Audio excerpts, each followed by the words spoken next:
alihi wa ashabihi wa man tabi'ahu bi ihsanin ila yaumil qiyamah. Bapak, jamaah rahimakumullah, pagi hari ini kita membahas tentang sholawat. Di sejarah kita banyak sholawatan. Beda di sholawat dengan sholawatan. Sholawatan itu nyanyi-nyanyi. Sholawat itu membaca sholawat. Dan sholawat membaca sholawat adalah ibadah. Maka yang namanya ibadah harus berdasarkan hadis, berdasarkan sunnah. Dasar sholawat di dalam Al-Quran, di dalam surat Al-An'am ayat 56. Innallaha, sesungguhnya Allah wa malaikatahu, dan para malaikatnya, yusholluna ala nabi, bersalawat kepada Nabi. Salawatnya Allah adalah rahmat. Kalau malaikat sama dengan kita mendoakan. Sesungguhnya Allah dan malaikatnya bersalawat kepada Nabi. Oleh karena itu, ya ayyuhalladzina amanu, wahai orang-orang yang beriman, shollu alaihi, ucapkanlah salawat kepadanya Nabi, wasallimu taslima, dan berilah, ucapkanlah salam penghormatan kepadanya. Kemudian di antara fadilahnya dalam hadis riwayat Imam Muslim dari Abu Hurairah telah bersabda Rasulullah sallallahu alaihi wasallam, "Man shalla alayya wahidatan, barang siapa bersalawat kepadaku sekali, sallallahu alaihi asran, Allah akan bersalawat kepadanya 10." Kalau ini menjadi kaidah umum, setiap amal kebaikan itu minimal 10 kali pahalanya. Itu kaidah umum. Maka bersalawat pun demikian. Bersalawat sekali maka dilipat gandakan pahalanya oleh Allah. Kapan salawatnya? Pada dasarnya salawat dapat diucapkan kapan saja. Kita setiap saat boleh bersalawat. Namun ada beberapa kondisi yang kita disunahkan, bahkan diwajibkan untuk membaca salawat. Nah, ini maka hadis-hadis berikut kapan diwajibkan, kapan disunahkan itu, tapi tidak urut. Ada yang sunah, ada yang wajib. Mana yang wajib, mana yang sunah, tulisannya tidak urut. Ya, belum sempat mengurutkan. Cuma pas ketemu hadisnya saya tulis. Yang pertama, setelah mendengar adzan, termasuk muadzinnya. Jadi yang masih belum populer, kita rata-rata setelah adzan langsung Allahumma rabba hadhihi da'wati tammah. Padahal hadisnya sangat jelas. Jadi sebelum membaca Allahumma rabba hadhihi da'wati tammah, seharusnya bersalawat dulu. Nah, ini yang masih belum populer. Karena memang yang ditulis di depan masjid rata-rata langsung itu. Padahal hadisnya sangat jelas, bersalawat dulu, baru setelah itu berdoa. Dari Abdullah bin Amr bin As, anahu, bahwasanya dia mendengar Nabi Shallallahu Alaihi Wasallam yaqulu, bersabda, "Idza sami'tum muadzin, jika kalian mendengarkan muadzin mengumandangkan azan, faqulu misla ma yaqul, maka ucapkanlah sebagaimana yang diucapkan muadzin." Muadzinnya Allah Akbar, kita mengikuti Allah Akbar, kecuali hayya 'alas shalah, hayya 'alal falah, tetapi di hadis yang lain maka jawabannya la haula wala quwwata illa billah. Summa shallu alayya, nah di sini kemudian bersalawatlah padaku. Jadi setelah mendengarkan azan, shalla alayya, shallu alayya. Maka setelah azan selesai, shallu alayya, ucapkanlah salawat kepadaku. Fa'innahu, karena man shalla alayya salatan, barang siapa bersalawat kepadaku sekali, sallallahu alaihi biha asram, maka Allah akan bersalawat kepadanya 10 kali. Summa sallu alaihi wasilah, kemudian mintakanlah kepada Allah untuk wasilah. Wasilah itu tempat di surga. Nah, maksudnya wasilah di sini dalam doa adat itu Allahumma rabbana da'wati tamah dan seterusnya itu adi Muhammadanil wasilah wal fadilah. Nah, kemudian ketika Rasulullah ditanya, "Wahai Rasulullah, apa itu wasilah?" Wasilah adalah suatu tempat di surga yang itu hanya untuk seorang hamba di antara hamba Allah, dan aku berharap wa arju anna minhu, dan aku berharap wasilah itu adalah untukku, ya memang sebetulnya untuk Nabi. Di wasilah di sini, di dalam hadis ini yang dimaksud, nanti di dalam hadis yang lain dijelaskan kalau wasilah adalah al-makan, satu tempat khusus untuk salah seorang hamba Allah. Dan Rasulullah, aku berharap hamba Allah itu adalah aku. Oh, di sini udah ada keterangan ya. Fa'innaha, ternyata di sini fa'innaha, wasilah itu adalah manzilatun fil jannah, satu tempat di surga. Lantam bagi ilali abdin, yang itu hanya untuk seorang hamba min ibadillah di antara hamba-hamba Allah. Wa arju, dan aku berharap kan aku na'ana, bahwasanya satu hamba Allah itu adalah aku. Faman sya'ala lil wasilah, maka barang siapa memintakan aku wasilah, halat lahu syafa'ah, maka dia berhak atau wajib mendapatkan syafaatku. Nah, itu. Doa lengkapnya kan di bawah, di lanjutnya itu. Kalau yang di sini saya merahkan yang ati Muhammadanil wasilah. Man qala hina yasma'u, tidak barang siapa yang berdoa setelah mendengar azan, Allahumma rabbana da'wati tamah dan seterusnya. Nah, di sana kan ada kata-kata ati Muhammadanil wasilah wal fadilah. Wa ba'asu maqama mahmudanil ladzi wa'atah. Halat lahu syafaati, maka dia berhak mendapatkan syafaatku yaumal qiyamah, pada hari kiamat. Nah, jadi berdoa setelah azan diawali dengan bersalawat dulu, nah baru membaca doa Allahumma rabbana da'wati tamah. Yang ini belum populer, jadi monggo di masjid-masjidnya disampaikan. Jadi anjurannya setelah mendengarkan azan bersalawat terlebih dulu, nah baru berdoa Allahumma rabbana da'wati tamah. Jadi kalau di kajian-kajian saya sudah saya sampaikan, ya, tapi belum semuanya tahu, ya. Belum banyak yang tahu. Kedua, sama ketika masuk masjid, Allahumma ftahli abwaaba rahmatik. Nah, sebelumnya itu seharusnya bersalawat dulu. Ini terpopuler karena doa yang ditulis di pintu-pintu masjid biasanya cuma itu, Allahumma ftahli abwaaba rahmatik. Padahal anjurannya bersalawat dulu, ya. Dari Abi Musa Al-Ansari, ia bercerita kalau telah bersabda Rasulullah Sallallahu Alaihi Wasallam, "Idza dakhala ahadakumul masjid," jika salah seorang di antara kalian akan masuk masjid, falyusallim alayya, falyusallim, adalah mengucapkan salawat salam ala Nabi, kepada Nabi Sallallahu Alaihi Wasallam. Summaliyakul, barulah setelah itu ia berdoa, Allahumma ftahli abwaaba rahmatik. Nah, ini ya. Nah, maka kalau di masjid sekarang ditambahi salawat dulu. Nah, baru Allahumma rabbana, Allahumma ftahli abwaaba rahmatik. Faidah tarajan, dan apabila ia keluar dari masjid, Allahumma inni as'aluka min fadlik. Nah, kalau keluar sama, sebelum keluar pun diajarkan baca salawat. Okay. Ini dalam tulisan yang lain masih ada beberapa riwayat sebetulnya. Tapi cukup, itu sudah cukup. Ada beberapa riwayat di sini yang saya tulis, riwayat Muslim Abu Daud. Ya. Cuma yang redaksi yang Abu Daud di situ sudah ada keterangan. Yang ada nomornya itu biasanya yang hadisnya yang saya kutip, kan? Karena kadang ada sedikit perbedaan redaksi. Ya. Maka kalau sudah ada nomornya, nah berarti saya kutipnya yang dari Abu Daud, yang ada nomornya biasanya itu yang saya ambil. Ya. Karena kadang tidak sempat melihat redaksi yang perawi yang lain.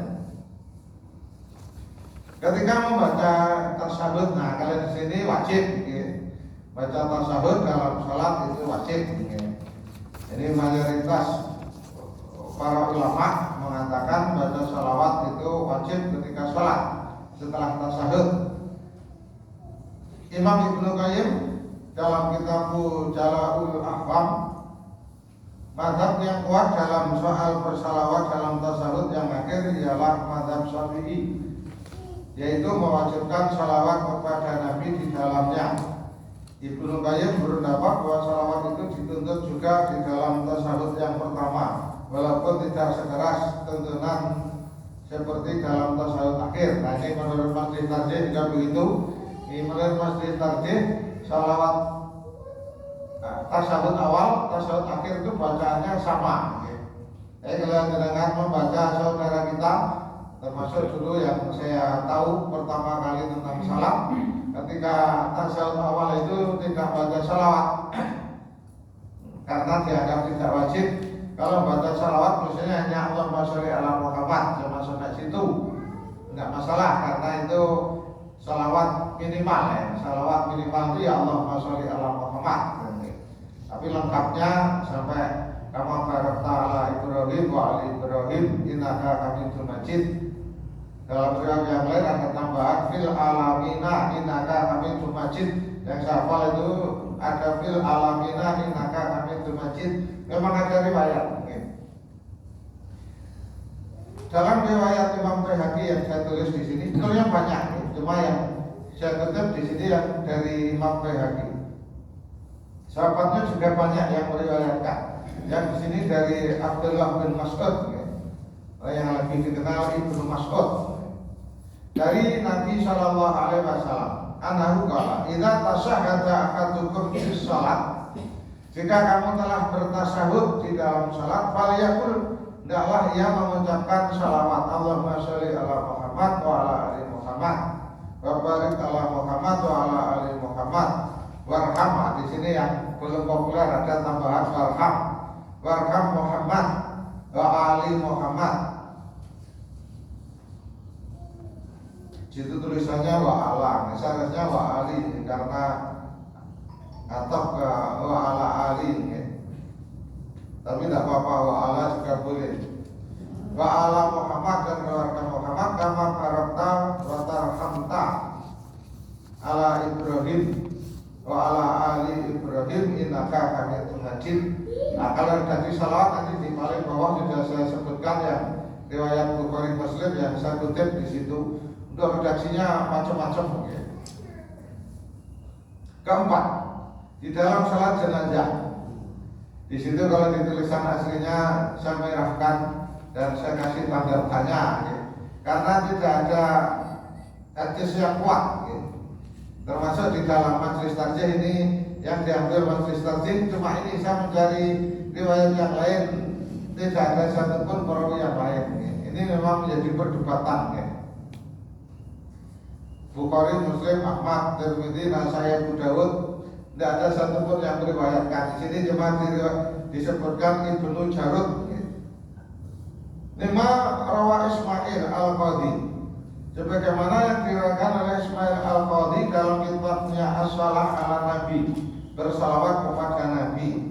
An Abi Umamah, dari Abi Umamah Al-Bahili, orang Bahili. Di situ tidak ada keterangannya, tapi ini Abi Umamah Al-Bahili. Anahu qala, bahwasanya beliau berkata, inna sunnah, termasuk sunnah fi shalah alal janazah, dalam salat jenazah, ayat rak fi Fatihatil kitab, dia membaca Al-Fatihah. Bayu sholli ala Nabi, kemudian bersalawat kepada Nabi. Suma yulisib doa, kemudian dia mengikhlaskan doa lil mayit, berdoa kepada mayit, kata yang berdoa sampai selesai. Wala yaqra'u ila maratan, dia membacanya cuma sekali. Suma yusallim, kemudian dia mengucapkan salam. Di sini akhrajahu Ibnu Jarud fil Muntaqa, diriwayatkan oleh Ibnu Jarud dalam kitabnya Al-Muntaqa. Qala Al-Hafidz Ibnu Hajar yang dimaksud rijaluhu mukharrajun lahum biswafiqaina, para perawinya, rijalul hadis itu perawi ya. Para perawinya termasuk perawi-perawi yang dipakai oleh Bukhari Muslim Fisahikain. Fisahikain itu yang dimaksud Bukhari Muslim. Oh, terjemahnya sudah ada bahwa mereka yang membawakan hadis-hadis yang tersebut dalam Bukhari Muslim, mereka yang dimaksud para perawi. Berkata Imam Syafi'i dalam Al-Musnad, Imam Syafi'i punya satu kitab yang namanya Al-Musnad, tapi yang populer Imam Syafi'i kan Sunnah Nabi Sallallahu Alaihi Wasallam di dalam melaksanakan salat jenazah adalah bertakbir pada permulaannya. Sudah itu membaca Al-Fatihah, tidak mengeraskan suara. Kemudian sesudah takbir kedua membaca salawat. Sudah bersalawat bertakbir lagi. Takbir yang ketiga membaca doa jenazah. Sudah takbir ketiga ini membaca doa dengan penuh keikhlasan untuk jenazah. Dalam sembahyang jenazah tidak dibacakan ayat-ayat Quran, cuma baca Al-Fatihah. Setelah itu bertakbir lalu memberi salam dengan suara yang tidak dikeraskan juga. Dalam riwayat Ibnu Abi Syaibah, awal takbiratin minas shalah ala janazah sana'a Allah. Takbir pertama kali salat jenazah adalah memuji Allah. Takbir kedua bersalawat. Di sini bacaannya memuji Allah. Yang dimaksud Al-Fatihah. Setelah takbir kedua baru bersalawat kepada Nabi. Takbir ketiga doa atas jenazah. Takbir keempat salam. Tapi kalau di majelis taklim di HPT setelah Al-Fatihah langsung salawat. Setelah Al-Fatihah langsung salawat. Setelah takbir kedua ketiga baca doa jenazah. Setelah takbir keempat salam. Tapi di HPT memang ada dua yang seperti ini juga boleh diamalkan. Setelah takbir pertama Al-Fatihah, takbir kedua salawat, takbir ketiga doa atas jenazah, takbir keempat doa pendek, kemudian salam. Di menurut tajam memang ada dua. Dulu sudah pernah dibahas, waktu itu saya kebetulan juga pas mengikuti pembahasannya. Begitu.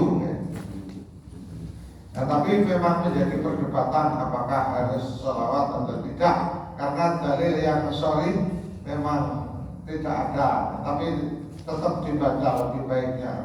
Karena bagaimanapun bersalawat juga sesuatu yang utama.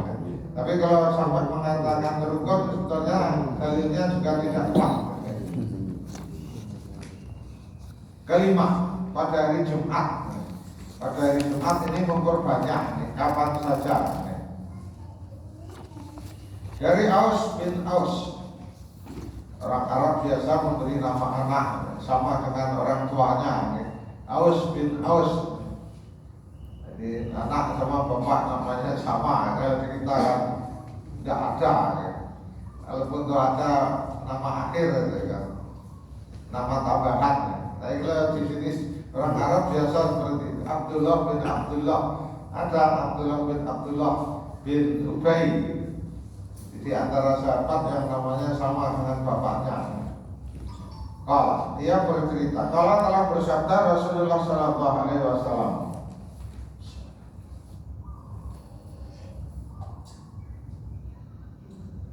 Inna min afdali ayyamikum yaumal jumu'ah.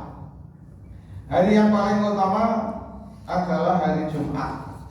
Fihi khuliqa Adam. Pada hari itulah Adam diciptakan.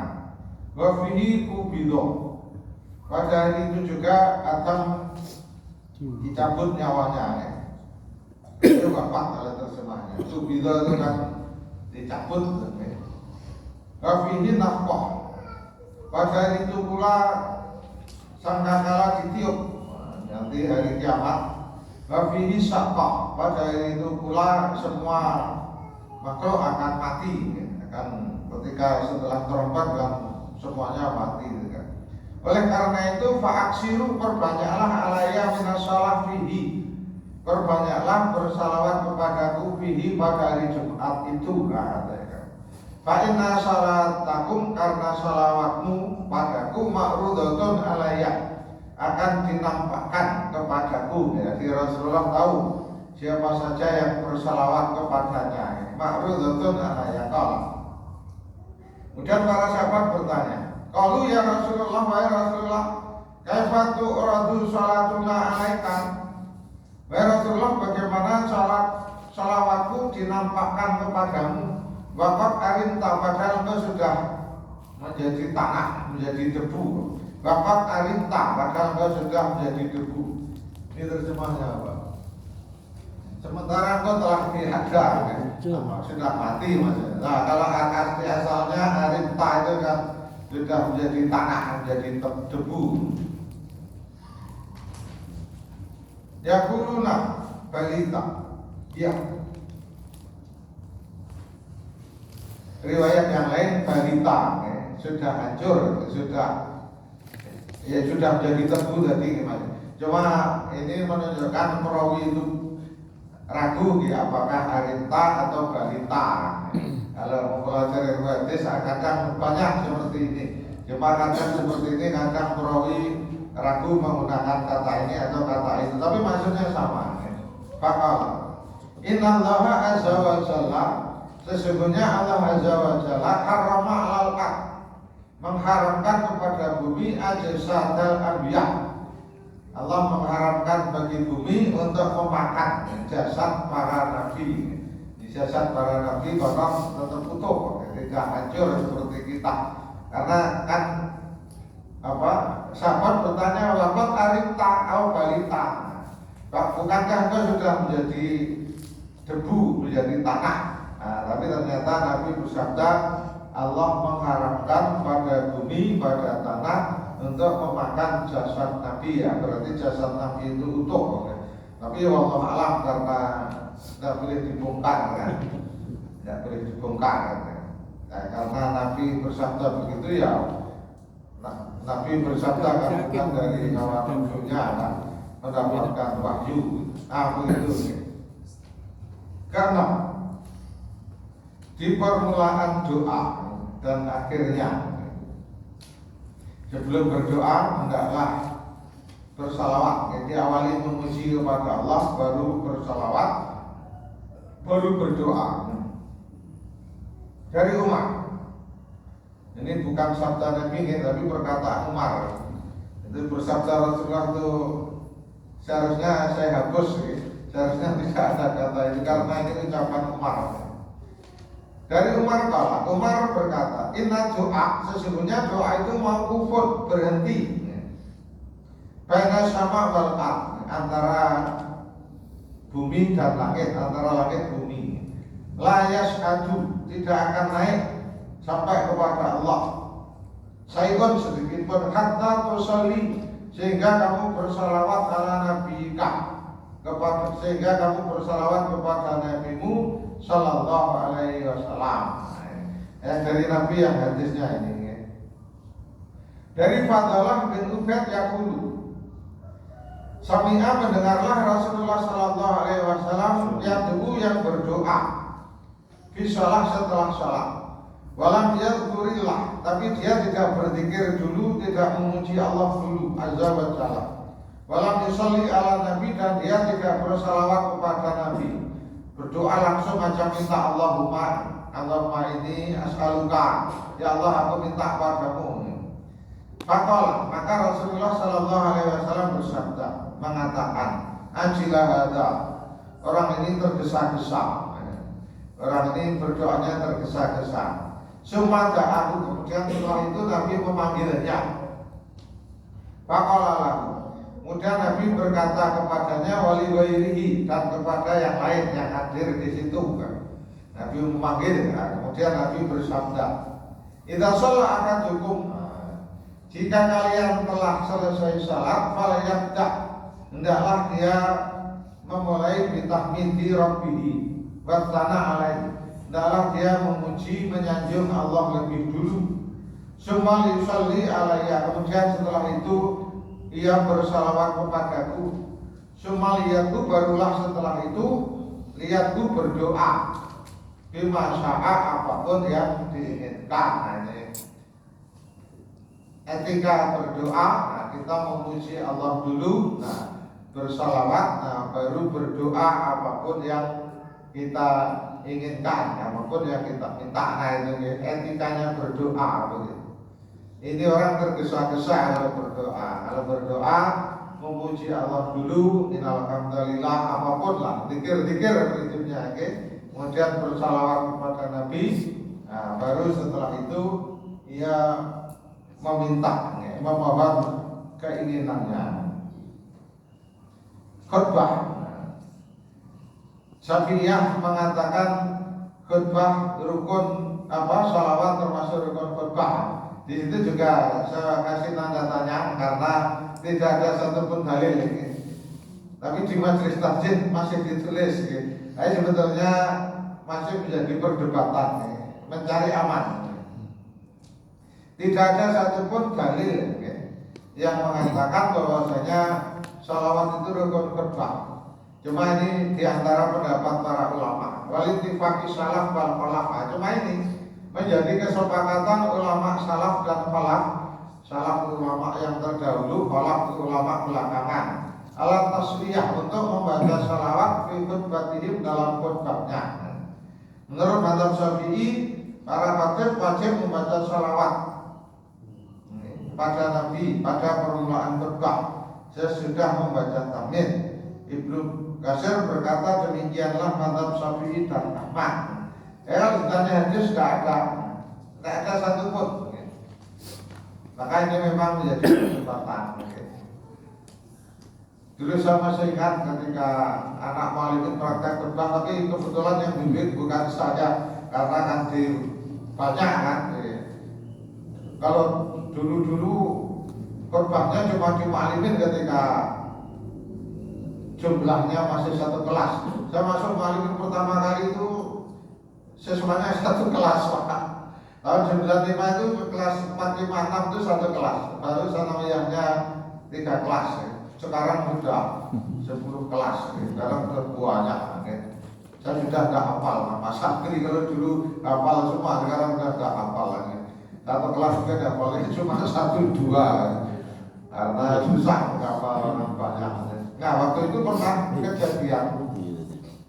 Anak Malimin kan salah satu untuk syarat mendapat ijazah kan praktek khutbah. Kelas 6 itu praktek khutbah. Nah, waktu itu karena jumlahnya sudah lumayan banyak. Nah, kalau di Malimin semua tidak cukup selama setahun kan. Maka di masjid-masjid sekitar Malimin, tapi masjid-masjid kecil, kalau masjid besar jamaah takmir nggak mau. Masjid-masjid yang kecil sekitar Malimin itu waktu itu di Ngampilan yang sekarang ada parkiran itu, nah baratnya itu karena ada masjid itu suatu kekhasanan dan dulu juga biasa khutbah di situ. Nah prakteknya di sana. Nah waktu itu pas khutbah kedua, nggak tahu anak ini ceritanya, padahal kan disuruh baca, kamu baca dulu, grogi kalau nggak baca kan. Nah mungkin kelewatan nih, salawatnya nggak terbaca waktu itu. Pas khutbah kedua itu salawatnya nggak kebaca. Ketika pas muadzin mau iqamah, tiba-tiba ada seorang jamaah khutbahnya belum sah, belum iqamah. Anak-anak bingung gitu kan, khutbahnya belum sah karena belum baca salawat. Wah itu akhirnya anaknya suruh turun, pemimpinnya naik gantikan khutbah. Tidak apa-apa, boleh ya, seperti imam kalau batal akan diganti itu. Ya, akhirnya anaknya turun, kemudian pemimpinnya yang melanjutkan khutbah. Nah setelah itu kemudian para pemimpin dikumpulkan, semuanya ada peristiwa. Kemudian ternyata setelah kita melihat memang sebetulnya memang tidak wajib pas umroh itu. Saya perhatikan itu para batin-batin di Masjidil Haram, di Madinah, Masjid apa. Sore mereka ketika khutbah itu tidak pakai salawat itu biasa. Kemudian saya juga mencari teks khutbah dari para batin Masjid Nabawi, Masjidil Haram, banyak di internet teks khutbahnya. Mereka juga biasa tidak baca salawat itu. Tapi ya di Indonesia karena mayoritas Syafi'iyah, kalau tidak baca salawat itu tidak sah. Saya pernah juga mampir masjid Salafi di baratnya Godian itu ada pesantren Yaumi. Nah, Saya pas Jumatan aja pas kebetulan besok nyoba pengen Jumatan di situ. Katanya juga ada baca salawat. Kalau Salafi memang tidak mewajibkan. Tapi di Muhammadiyah lebih baik membaca karena kadang nanti kalau yang berpaham Syafi'iyah menganggap khutbahnya tidak. Termasuk dulu di kampung saya di pinggir itu juga pernah khotibnya tidak baca salat, tapi kalau saya biasa saja karena. Tapi setelah itu ada seorang jamaah yang dekat saya, Ustaz tadi itu tidak baca sholawat. Terus tadi saya sholat duhur karena menganggap khutbahnya tidak sama, dia sholat duhur akhirnya. Nah, kalau panjenengan jadi khutbah lebih baiknya tetap dibaca, meskipun tidak ada satupun dalil karena tadi kadang ada orang yang pahamnya begitu biar dia tidak sholat duhur lagi begitu. Begitu. Tapi kalau ditanya dalilnya mana, tidak ada dalilnya. Kedelapan, ketika bermajelis termasuk seperti ini, maka setiap sebelum mulai ceramah kan kita mesti baca salawat. Saya sudah tidak saya terjemahkan karena sudah kita baca. Memang menjadi anjuran sebelum berkhutbah itu dianjurkan untuk memuji Allah, membaca tasyahud, kemudian bersalawat. Tapi itu sudah kita baca. Ini alhamdulillah, alhamdulillah dan seterusnya kan mesti ada salawat. Cuma ada yang kemudian menerjemahkan di bahasa Indonesia, marilah kita memuji Allah, bersalawat kepada Nabi. Tapi kalau saya sudah tidak menerjemahkan karena semuanya sudah paham. Dari Abu Hurairah radhiyallahu anhu, dari Nabi sallallahu alaihi wasallam qala, "Ma jalasa qaumun majlisan." Tidaklah suatu kaum bermajelis. Kita ini termasuk bermajelis kan, duduk-duduk. Kalau majelis kita kan sudah istilah khusus gitu, bermajelis itu bisa thalabul ilmi, bisa juga bermusyawarah. Maka MPR kita kan juga majelis permusyawaratan rakyat. Majelis MPR kan membicarakan masalah bangsa, negara. Majelis tempat duduk, tempat kumpul, duduk berkumpul. Nah, ini termasuk majelis ilmi atau majelis yang lain. Tidaklah suatu kaum bermajelis yang ia tidak berzikir, tidak menyebut asma Allah, tidak memuji Allah. Walam yusalluna ala nabiyihim, dan tidak bersalawat kepada nabinya. Illa kana alaihim tirah, kecuali padanya ada kerugian atau kekurangan. Fa in syaa adzabahum, jika Allah mau Allah akan mengadab. Wa in syaa ghafara lahum, jika Allah mau Allah mengampuni mereka. Maka menjadi kebiasaan kita sebelum memulai majelis, apakah itu rapat atau majelis ilmu, diawali dengan memuji Allah, bersalawat kepada Nabi. Nah, ini dalilnya ini. Dalil kita bermajelis, sebelum bermajelis berzikir, memuji Allah dan bersalawat. Nah, dalilnya ini. Kita mungkin sudah menjadi kebiasaan, mungkin belum pernah membaca dalilnya. Jadi dalilnya ini. Pada waktu pagi dan petang. Dari Abu Darda, dari Nabi Shallallahu Alaihi Wasallam tolak. Ini terjemahnya tidak lengkap, terjemahnya langsung sabda Nabi. Karena awalnya saya hanya menemukan sabda Nabi, kemudian setelah saya lacak, ini ketemu sumbernya. Riwayat Tabrani, memang sebagian kalangan mengatakan dhaif, tapi menurut Albani hadis ini hasan. Dari Nabi Sallallahu Alaihi Wasallam beliau bersabda, "Man shalla alayya hina yusbihu asran." Barang siapa yang bersalawat kepadaku di waktu pagi 10 kali, wa hina yumsi, dan di sore hari asran 10 kali juga, atrakat lu syafaati, maka dia akan mendapatkan syafaatku yaumal qiyamah, pada hari kiamat. Riwayat Imam Tabrani, hasan inda Albani. Di sini hasan menurut Albani. Hasan itu antara dhaif dengan shahih, di bawahnya shahih, tapi boleh dijadikan dalil, boleh dijadikan dalil, bisa diamalkan hadisnya. Kemudian yang terakhir ke-10 dari Husain bin Ali, cucu Nabi radhiyallahu anhuma, dari bahwasanya Nabi sallallahu alaihi wasallam telah bersabda, al-bakhil, orang yang bakhil, man dzukirtu indahu, siapa yang namaku disebut sumalam yusolli alaiya, kemudian dia tidak bersalawat kepadaku. Ketika nama Rasulullah disebut, nama Muhammad disebut, maka disunahkan kita untuk membaca sholawat, Allahumma sholli ala Muhammad, atau cukup Allahumma sholli alaih, atau sallallahu alaihi wasallam. Kalau itu boleh membaca redaksi seperti itu. Tapi kalau pas untuk ibadah, harus yang ada dalil dari Nabi. Kemudian terakhir riwayat Imam Tirmidzi, sanadnya juga tidak saya tulis. Nanti tak lengkapinya, ini cuma matanya saja. Rahimah rajulin dzukirtu indahu falam yusolli alayya, celakalah orang-orang yang ketika nama itu disebut di sisinya, kemudian dia tidak bersalawat. Rahimah rajulin ini sering diterjemahkan celaka. Tapi kalau saya terjemahkan ini tidak sampai celaka, sangat rugi. Ini kan bahasa kiasan. Rahimah rajulin. Kalau arti asalnya, anfun itu kan hidung. Hidungnya seseorang. Rahimah itu apa ya bahasa ini? Ngelesek itu apa? Bahasa. Kalau masa kan hanya sekedar rata. Kalau rahimah itu melesek sampai ke dalam. Dulu di kampung saya ada yang seperti itu, ada cacat itu. Jadi hidungnya itu tidak punya hidung. Jadi lubang hidungnya itu menghadap ke depan. Jadi tidak ada hidungnya sama sekali, rata. Jadi lubangnya itu menghadap ke depan.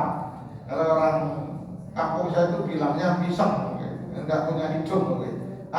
Ini kan bahasa kiasan. Maka sering diterjemahkan celaka, tapi kalau saya lebih terjemahkan rahimahku itu sangat rugi. Tidak sampai celaka, tapi sangat rugi. Sungguh sangat rugi jika namaku disebut tapi dia tidak mau bersalawat padaku. Tapi ya banyak yang terjemahkan celaka. Tapi ini kan bukan bahasa asli, kan ini hanya bahasa kiasan. Nah, ketika diterjemahkan ya macam-macam ya, tergantung orang memahami. Rahimah anfun. Jadi kalau bahasa aslinya tadi orang yang hidupnya melesek. Nah, adapun redaksi salawat di sini yang saya tulis di sini hanya riwayat Bukhari dan Muslim. Ada berapa di situ? Bukharinya ada 1, 2, 3. Muslimnya yang saya tulis ada 2. Nah, redaksi hadis salawat memang ada berbagai macam. Kalau sudah di dalam salat, maka harus yang bersumber dari hadis, bukan salawat yang ngarang, karena banyak salawatan. Di saudara kita kan nerapin salawatan, ya. Kalau ini sering disebut salawat Ibrahimiyah, tapi tidak tahu siapa yang namakan. Ini salawat yang ini karena yang ini langsung dari Nabi. Ini sering disebut salawat Ibrahimiyah. Tapi tidak tahu siapa yang namakan. Saya cari apa sih salawat Ibrahimiyah. Ternyata ini, tapi tidak tahu karena saya tidak pernah ikut salawatan ini, tapi ini oleh saudara kita sering disebut salawat Ibrahimiyah. Oleh saudara kita kan ada salawat Nariyah, ada salawat Badar, ada salawat Munjiyah, ada salawat Ghazaliyah, banyak salawat saudara kita. Yang populer kan salawat Badar sama salawat Nariyah. Nah, kalau salawat Nariyah itu sudah berlebihan. Kalau dengan membaca arti salawat Nariyah itu sudah menuhankan Nabi. Karena itu sebetulnya karangan para sufi, Pak. Para sufi itu ingin memuji Nabi tapi kemudian berlebihan. Dan itu untuk nyanyian. Salat Badar, salat Nariyah itu kan untuk nyanyi. Kalau dengan undang sekali-kali aja coba ngikuti kalau ada yang undang Habib Syahid itu yang sering dinyanyikan kan salawat nariyah kan. Allahumma sholli sholatan kamilatan wa sallim